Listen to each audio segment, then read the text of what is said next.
नमस्कार, मैं हूं आपके साथ पूजा कवियागोमा। एपीएन के लोकप्रिय कानूनी प्रोग्राम लीगल हेल्पलाइन में आप सभी का स्वागत है। इसमें हमारे कानूनी विशेषज्ञ रोजमर्रा की जिंदगी की समस्याओं से जुड़े कानूनी मसलों पर आपकी शंकाओं का समाधान करते हैं। आप भी इस प्रोग्राम से जुड़ सकते हैं और फोन करके कानूनी राय ले सकते हैं। आज हम आपको सड़क दुर्घटनाओं से संबंधित कानून की जानकारी देंगे, खास तौर पर हिट एंड रन केस और रोड रेज से जुड़े कानूनी प्रावधान की जानकारी देंगे। साथ में इस मसले से जुड़ी आपकी समस्याओं का समाधान भी करेंगे। जब रोड पर किसी कार की सड़क पर दुर्घटना होती है तो उस दुर्घटना स्थल पर रुके बिना वहां से भाग जाना को हिट एंड रन केस कहते हैं। जब कोई दुर्घटना के बाद अगर अपनी पहचान छिपाने के मकसद से दुर्घटना स्थल से फरार हो जाता है तो इस स्थिति को हिट एंड रन केस कहा जाता है। इन हालातों में दोषी के खिलाफ कड़ी सजा का प्रावधान है। ये इस बात पर निर्भर करता है कि हादसे में किसी को जानमाल का कितना नुकसान हुआ है। अगर किसी के जानमाल को खतरा हुआ है तो सजा काफी बड़ी हो सकती है। हिट एंड रन के साथ ही आज हम एक और चीज की बात करने वाले हैं, वो है रोड रेज। रोड रेज से मतलब है आक्रामक या क्रोधित व्यवहार से जो कि सड़क वाहन के चालक द्वारा प्रदर्शित किया जाता है। वाहन को लेकर सड़क पर बहस, गाली गलौज और मारपीट जैसे व्यवहार इसके अंतर्गत आते हैं। अक्सर रोड रेज के दौरान हिंसा को काफी हो जाती है और ये तो कुछ बुनियादी जानकारी जो हम आप तक पहुंचा रहे हैं। आज सड़क दुर्घटना, हिट एंड रन केस और रोड रेज से संबंधित कानून की ज्यादा जानकारी देंगे हमारे आज के कानूनी विशेषज्ञ हैं अधिवक्ता राजेंद्र साहू जी। अगर आपका सड़क दुर्घटनाओं से जुड़ा कोई भी सवाल है तो आप फोन करके राय ले सकते हैं। हमारा फोन नंबर आपकी टेलीविजन स्क्रीन पर इस वक्त फ्लैश हो रहा है। सड़क दुर्घटनाओं से जुड़ी कानूनी जानकारी के लिए आप फोन कर सकते हैं 0120612793 इसके अलावा एक और नंबर 0120612793। इन नंबर्स पर आप कॉल कर सकते हैं। कॉल करके जो भी जानकारी है आप प्राप्त कर सकते हैं। चलिए तो कार्यक्रम में सवालों का सिलसिला शुरू करते हैं। हमारे साथ अधिवक्ता जुड़े हैं राजेंद्र साहू जी। बहुत स्वागत है राजेंद्र जी आपका हमारे आज के इस खास सेगमेंट में। सबसे पहले आपसे हम जानकारी यही लेना चाहेंगे कि हिट एंड रन केस की जो कानूनी परिभाषा है, यानी कि जो डेफिनेशन है, वो क्या होती है, किसे कहा जाता है? ये देखिए, हिट एंड रन केस की जो कानूनी परिभाषा है वो ये है कि यदि कोई मोटर व्हीकल कोई यूज करता है और उस व्हीकल के यूज करने से वो किसी को क्षति पहुंचाता है बाय एन एक्सीडेंट और उसके बाद उसकी आइडेंटिटी नहीं पता चल पाती है, यानी वो उस जगह से भाग जाता है और अपनी आइडेंटिटी को छुपाता है, तो उसको हिट एंड रन कहा जाता है कानूनी परिभाषा। बिल्कुल, ये तो थी कानूनी परिभाषा। वैसे में राजेंद्र जी, भारतीय दंड संहिता की अगर हम बात करें तो उस पर कार्रवाई और सजा के कुछ प्रावधान हैं। वो प्रावधान क्या क्या है, किन किन के अंतर्गत जो है सजा मिल सकती है? देखिए, जो मोटर व्हीकल एक्ट है, ये मोटर व्हीकल एक्ट इन चीजों को गवर्न करती है और सजा आईपीसी के थ्रू मिलती है, इंडियन पीनल कोड। तो इंडियन पीनल कोड के धारा 304A और 297 एंड 338 के अंतर्गत इन केसेस में उसका प्रोसिक्यूशन होता है और इस प्रोसिक्यूशन को इस बेसिस पे किया जाता है कि 297 जो है वो रैश एंड नेग्लिजेंट ड्राइविंग है। अगर रैश एंड नेग्लिजेंट ड्राइविंग की वजह से किसी को कोई क्षति पहुंचती है जिसमें उसको इंजरी होती है या उसकी कोई डेथ हो जाती है तो 304A कल्पेबल होमिसाइड का जो सेक्शन है उसमें ऐड किया जाता है और 338 सेक्शन में ऐड किया जाता है जब सिर्फ ग्रीवियस इंजरी हो और डेथ ना हो। जी राजेंद्र जी, अब हम मोटर व्हीकल एक्ट के तहत कार्रवाई की बात करें तो क्या इस पर कार्रवाई बनती है, कैसे कार्रवाई होती है, पूरी जो इसकी प्रक्रिया है, प्रोसेस है, वो आपसे समझना चाहेंगे। देखिए, मोटर व्हीकल एक्ट जो है वो गवर्निंग एक्ट है इसका। इसके अंतर्गत 161 मोटर व्हीकल एक्ट के अंडर एक हिट एंड रन केस को कंसिडर किया जाता है जी। वहीं अगर ये ड्रंकन ड्राइविंग से रिलेटेड है तो उसमें 185 of motor vehicle act apply करता है, जिसमें सजा जो है वो 6 महीने की और 10,000 का फाइन है अगर ड्रंकन ड्राइविंग का केस की है तो इसीलिए ये देखा जाता है कि इस किसी भी एक्सीडेंट से किस तरह की क्षति हुई है। अगर क्षति में उसको कोई ग्रीवियस इंजरी हुई है, ग्रीवियस मतलब कि बहुत ज्यादा इंजरी हुई है जिसमें चोट लगी हो, पैर टूटा हो या कुछ, लेकिन आदमी जिंदा हो, तो उसमें 338 आईपीसी लगता है। लेकिन अगर उसमें डेथ होती है तो 304 कल्पेबल होमिसाइड का सेक्शन लगता है। इसलिए ये देखना बहुत जरूरी है कि किस लेवल पे कितना क्षति हुई है और उस हिसाब से एक एक्शन लिया जाता है पुलिस की तरफ से। जहां तक एक और चीज मैं बताना चाहूंगा कि मोटर व्हीकल एक्ट में 134A और 134B ये कहता है कि यदि आपने कोई ऐसा इंसिडेंट किया है जिसमें आपने एक्सीडेंट किया है, तो वहां से भाग जाने की जगह आपको उसको पुलिस को इन्फॉर्म करना है। यदि आप ऐसा नहीं करते हैं तो 134A एंड 134B और मोटर व्हीकल एक्ट भी इसमें अप्लाई करता है।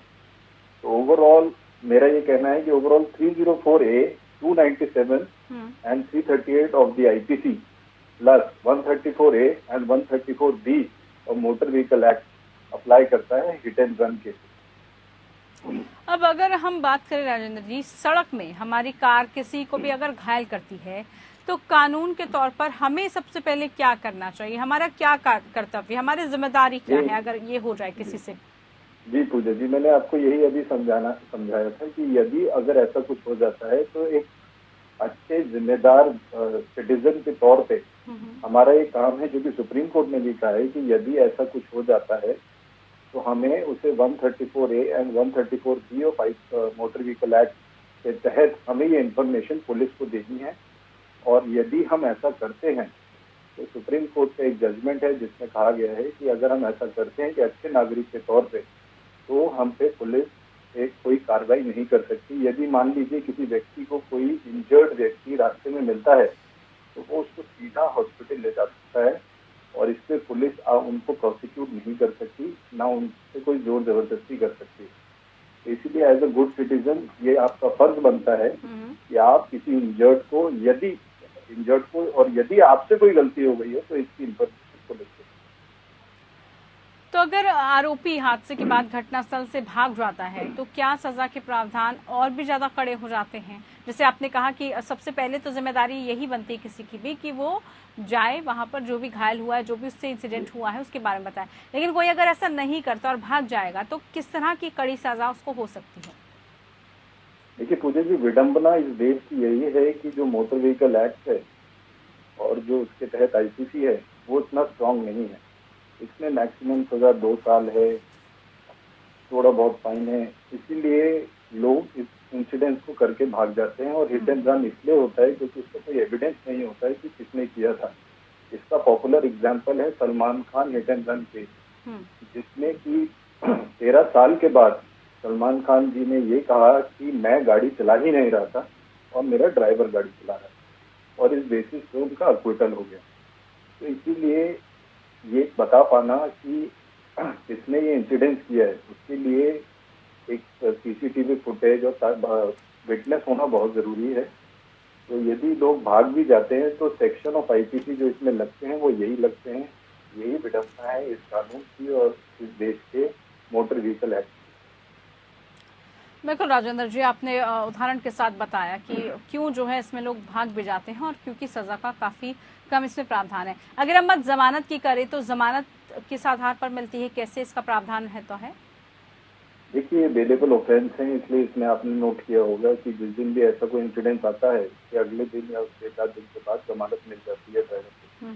तो इनके बेलेबल ऑफेंस होने की वजह से और क्योंकि ये कानून कमजोर है इस मामले में भारत में, क्योंकि ऐसा बाकी देशों में नहीं है, इस वजह से ये बेलेबल ऑफेंस होने की वजह से इसमें बेल आसानी से मिल जाती है। बल्कि अगर कोई छोटा इंसिडेंट है तो उसी दिन बेलेबल ऑफेंस है तो उसी दिन।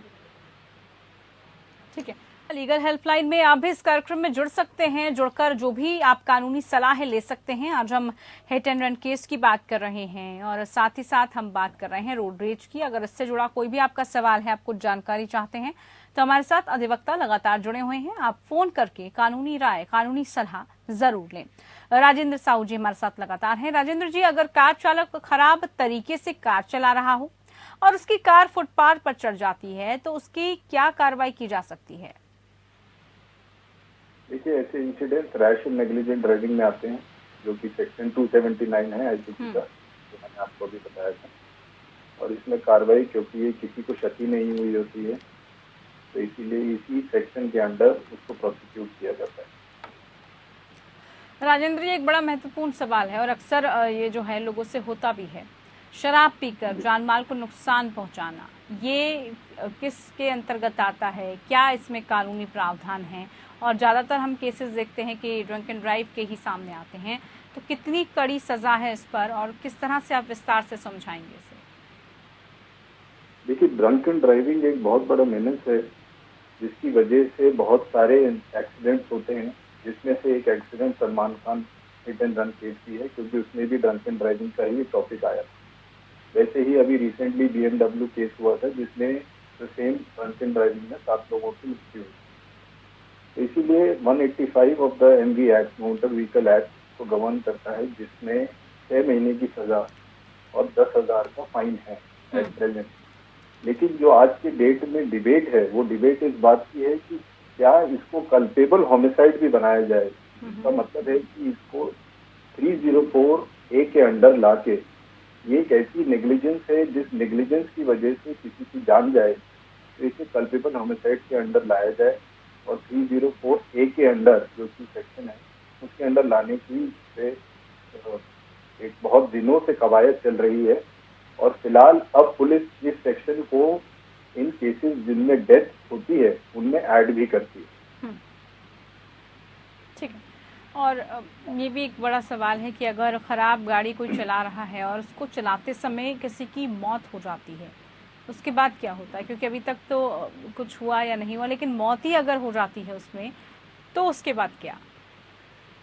देखिए, गाड़ी अगर किसी की फिटनेस टेस्ट को पास किए बिना वो अगर रोड पे गाड़ी चलाता है, तो इसका भी यही प्रॉब्लम है कि इस सेक्शन के अंडर भी सिर्फ फाइन है और लोग छोटा मोटा फाइन देके इससे बच जाते हैं।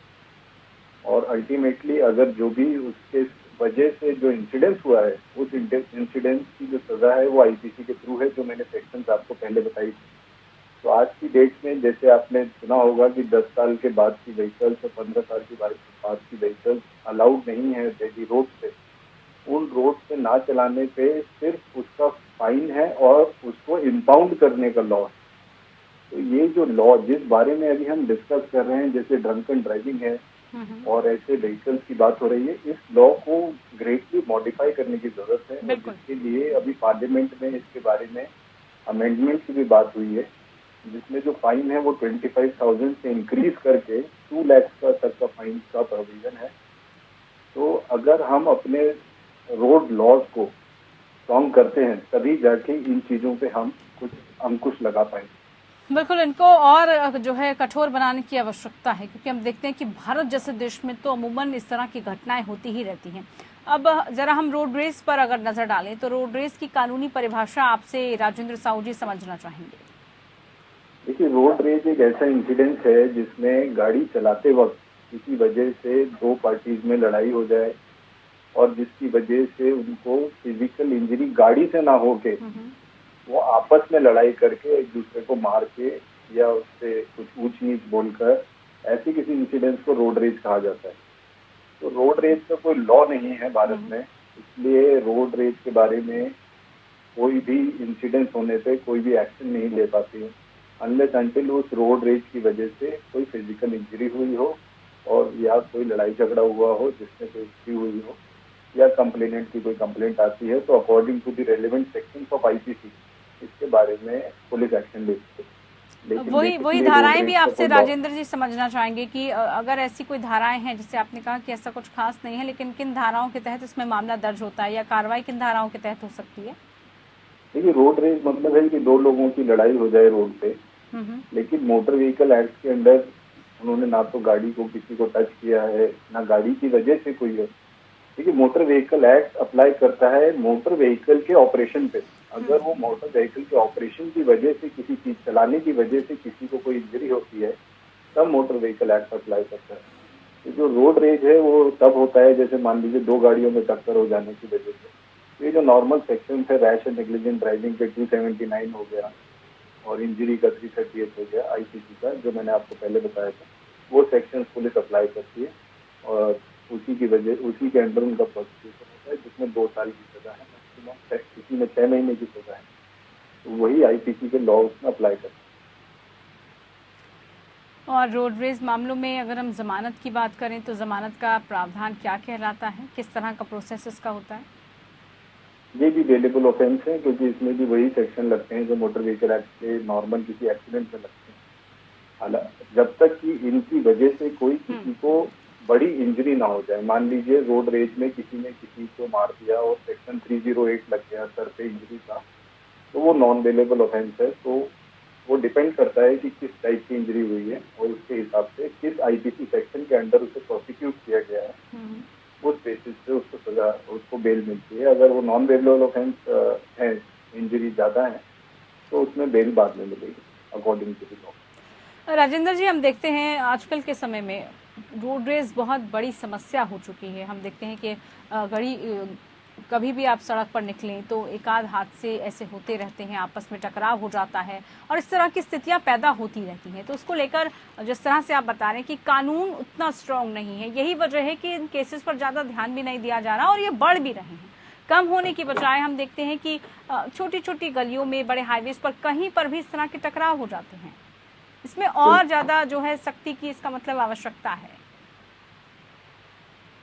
आपने देखा होगा कि हमने अभी तक जिस बारे में भी डिस्कशन किया है, हर चीज में सख्ती की आवश्यकता है, चाहे वो रोड रेज हो, चाहे वो ड्रंकन ड्राइविंग हो, चाहे मोटर व्हीकल एक्ट। और क्योंकि यहाँ इंडिया में कानून इसलिए ये कड़ा नहीं बना पाते हैं, क्योंकि जो रोड की हालत है, जिस तरह का ट्रैफिक है, जिस तरह के ट्रैफिक लाइट्स हैं और जिस तरह का इम्प्लीमेंटेशन है, इसलिए ये लॉ स्ट्रॉन्ग भी नहीं हो रहे हैं। लेकिन अभी हाल में ही इन लॉ पे जो फाइन है, वो फाइन को इंक्रीज किया गया है, जिसकी वजह से लोगों को थोड़ा सा डिफरेंट बना है। तो मैं आपसे सहमत हूँ कि रोड रेज के बारे में जरूर सरकार को और लॉ मेकर्स को रोड रेज के बारे में जरूर कुछ करना चाहिए, क्योंकि रोड रेज एक बहुत बड़ा इंसिडेंस हो सकता है और ये सिर्फ एक ईगो की लड़ाई होती है कि आपने मेरी गाड़ी कैसे छू दी या आपने क्यों किया। सिर्फ एक ईगो की लड़ाई में एक छोटा सा इंसिडेंस एक बहुत बड़ा इंसिडेंस बन सकता है। इससे एक डेटरेंट होना चाहिए और एक डर होना चाहिए, जैसे बाकी कंट्रीज में, दुबई में, यूएसए में डेटरेंट है। तो ऐसा लॉ बनना चाहिए जिससे आदमी डरे और ऐसी कोई चीज ना करे रोड पे, क्योंकि फैमिलीज भी होती हैं उसमें इन्वॉल्व, वो सब कुछ होता है। तो road rage should be a very strong law in India. बिल्कुल। राजेंद्र साहू जी, आपने बहुत महत्वपूर्ण जानकारियां आज हमारे साथ साझा की। बहुत शुक्रिया आपका, आप हमारे साथ जुड़े। फिलहाल के लिए लीगल हेल्पलाइन में इतना ही। बने रहिए हमारे साथ। नमस्कार।